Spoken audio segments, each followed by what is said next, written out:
Right, welcome back, everybody. It's nice to have you along in the studio with me, Jerome Parvater, Western Province. What are you busy with at the moment, Jerome? Is it all high-performance coaching still? All high performance, yeah. Yeah. How are we doing at the HPC? Is it very busy? You've got Stormers, of course, playing this weekend at Stellenbosch. You've got Currie Cup action. Your juniors, they start this weekend? The under-19 play their first game against the Bulls, so it's jam-packed at the HPC at the moment. Busy, and of course... there's also, the women's, and there's also the sevens training there in the mornings. So you got the DHL Stormers playing this weekend, and of course practicing. You've got the junior Currie Cup sides playing. You've got all these visiting sevens rugby sides, plus you've got women's rugby. And one of those, and of course coming up soon as well, you've got this inter club challenge. Is that still on the cards? Yeah, we're just waiting for that, but that's also on the cards. Yeah. Yeah, that's. And it's I don't know how it worked, but all the teams are playing Friday. The under-19s playing against the Bulls on Friday. The Currie Cup are playing on Friday against the Pumas in Mpumalanga. And the Stormers are playing on Friday at Stellenbosch. So I don't know, all the games are on Friday. So it's such a short week. They basically jam-pack and cramp everything into one. The fields, but it's busy. Well, there must be something big. Well, let's keep an eye out for that Stormers game. Of course, we hold times for them. Folks, let's, of course, taking a look at those results again then, just so we start wrapping up Super League A for you. It was, of course, a win then from Helderberg, 52 points to 10 over NTK. Hamilton's went down to Villagers, 36 points to 27, and then, of course, St. George's beating Brackenfell 19-17.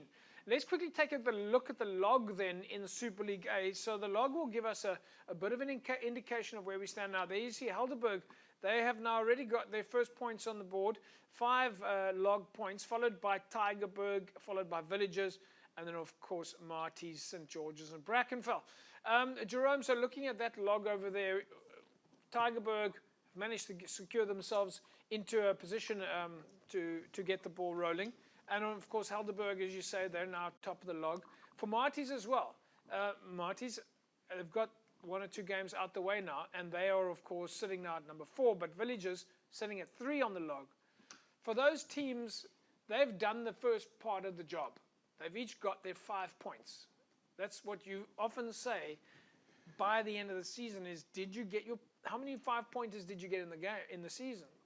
Yeah, that's I mean, always when we get to the end of the season, the last 2 games is like, yes, these guys, they need 10 points out of these last 2 games to be in the top 4 or to be in the playoffs. They need.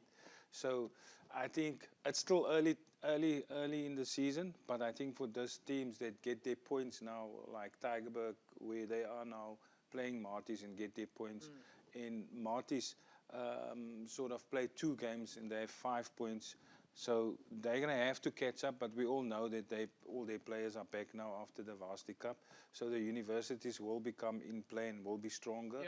But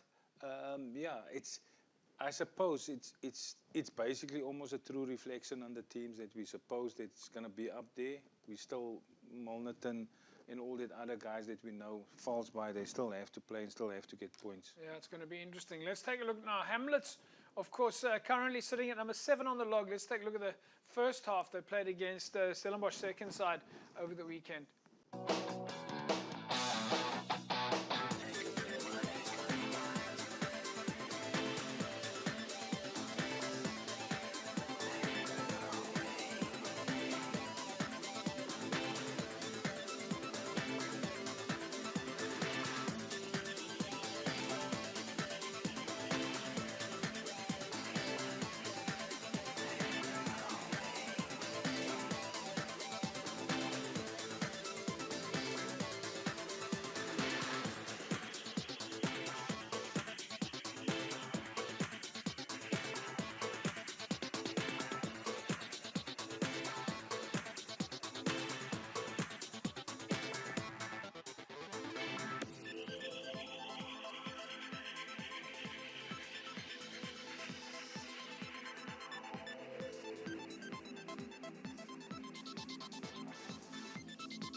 right, folks, there we go.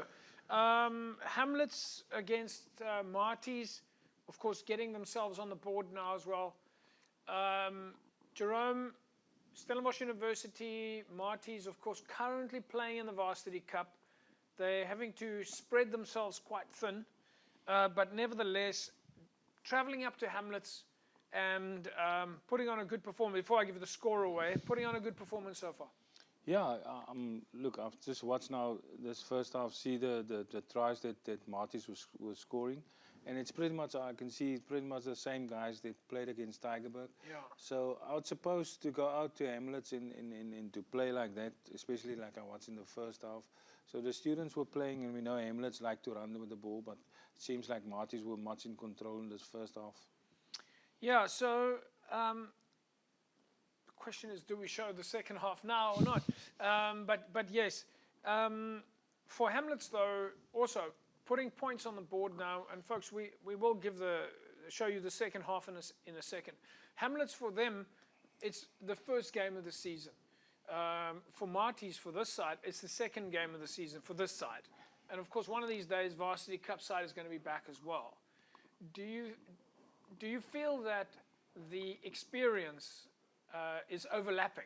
In other words, both the university sides have now had experience, and of course Marty's coming out the Varsity Cup. Hamlets on the other hand, first game of the season. Yeah, first game for Hamlets of the season, and as I say, like as you say, like the students have played against Tygerberg, so their first game was, although Tygerberg won that game, so they had a game behind their back, a league game. Yeah. And Hamlets, we know what Hamlets can do. So I suppose that first half look a bit like the students were running away that first half. Would like to see the second half and see what's happening in the second half. Well, we're going to show you the second half after the break. But folks, don't forget, of course, MChem 24-hour pharmacy. So, of course, on board with Cape Rugby TV. And, of course, for those of you that don't know, MChem 24-hour pharmacy is, of course, open 24/7, 7 days a week. It's really easy to find. If you drive down the N1, it's on your right-hand side. It's out of the city. And if you're coming in, it's on your left-hand side on the corner of N1 and Durban Road. It's got free parking downstairs. And, of course, upstairs is that fantastic coffee shop. But the beauty about MChem is, of course, that everybody's always there for you. From the time that you walk in, somebody's there to look after you. Mr. Malach and Lee and his team, they're, of course, always talking about the gold standard.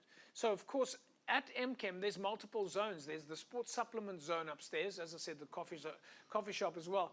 There's the, by the way, there's 3 ATMs, if you didn't know that, 3 ATMs at MChem 24-hour pharmacy. Upstairs, there's the spa, and there's, of course, a travel clinic as well. So if you're going to be traveling, they can make sure that you've got everything that you need from a traveling perspective. Downstairs, of course, the dispensaries, the health zone, the beauty area, everything that you need. And qualified nursing sisters there to help you.